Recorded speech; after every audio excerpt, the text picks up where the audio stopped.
guarantee you I'm gonna cut myself, bro. Oh no! Don't be so dramatic. Mama, can you turn that down? Okay, guys, I got my handy dandy computer here. Today we're making spaghetti bolognese. I have never made this dish before because, you know, I'm lazy.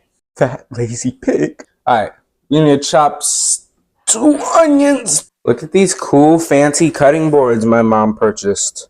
We're gonna pick the gray one out today because that one's for vegetables. And we're gonna use that one to cut meat. All right, to make sure our cutting board doesn't slide, we're gonna put this under it.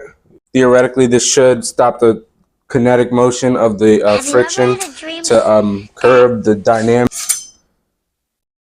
Don't make me mad. Okay, hey, yo, what the 2 medium onions. I'm gonna go as fast as possible because my mother is hungry.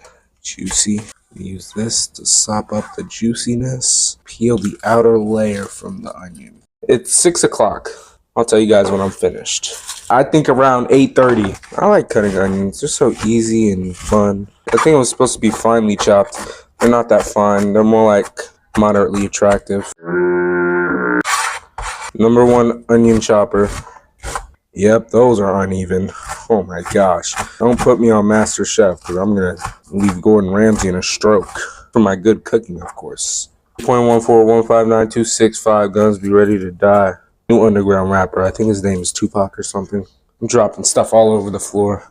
1, 2, 3. This is definitely a small onion. I guarantee you I'm going to cut myself, bro. Oh no! Was that deep? I felt like that was deep. I'm going to put those at the beginning of the video. Give it a dramatic effect. After simply too long of a time cutting various vegetables and dead pig, we went ahead and put the dead carcass in the pan and started frying them up nice and crispy, nice and juicy, just enough to get that oil out. Now we're going to add our moderately attractive vegetables that we cut up earlier, starting with our onions, garlic, celery, carrots. Then go ahead and let the bad man add rosemary if you're feeling spicy. Mix it up and then you're going to fill up a pot with water for your boiling pasta. And if you're at all two-faced like I am, you're going to get as much water as you can in the first shot, make it look nice and full, then pour it all out because that's too much water. Add enough salt to replicate the Red Sea and you're good. Now you can start adding the tomato paste to your cooked down vegetables. Or not, because that's not even the next step recipe. According to Maria over here, we have to add 2 suggestively looking hamburger patties. In retrospect, a terrible meat choice. Add your plum tomatoes, tomato puree, your beef packet that was actually supposed to be a cube, and some oregano, basil, and bay leaves.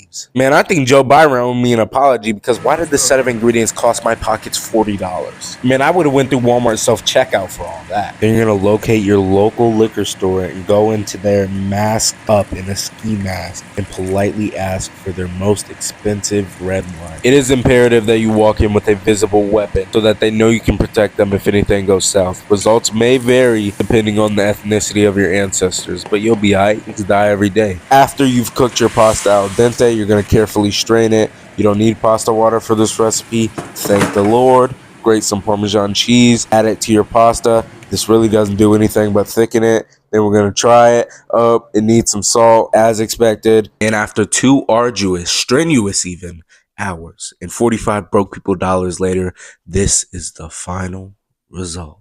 The recipe, aka Michelle, told me to find the most random but aesthetically pleasing bowl, and after a long discussion with the partners, we decided on this fruit platter. Next, we put the custom on the grill. No, I'm just kidding. We're gonna start on our personal bowl. I don't want to hear any "that's too big of a portion" comments in the comment section because you know me and you know how I roll. Anyway, put the cheese, put the basil on there. Put everything that you want, everything that your dreams have accomplished. Now we're going to start on my mom's bowl. I know I said Michelle told me to personally find a random bowl, but this was actually a personally requested bowl by my mother. She wanted all the sauce, all the pasta. So she told me to put on a pound of cheese on there and a random sprig of basil in the middle. We got some 2-hour slow braised spaghetti bolognese with the 10-month aged Parmesan cheese and embarked noodles with this plastic fork.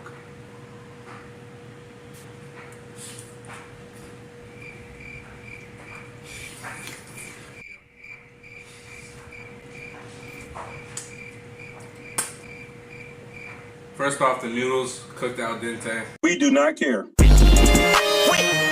The Parmesan doesn't really add too much flavor because the brand is not that crazy. It was only aged 10 months, which I'm fairly certain is the minimum amount of time that they can age Parmesan cheese. Bolognese, I'm not Keith Lee. I didn't research for 10 months how to pronounce them, so I know I'm butchering the name. But the Bolognese sauce, it gives me spaghetti vibes. My mom said it doesn't. It gives her like slow cooked rib vibes. If I didn't follow a certain recipe and I was making this for the second time, I would probably do a couple things differently.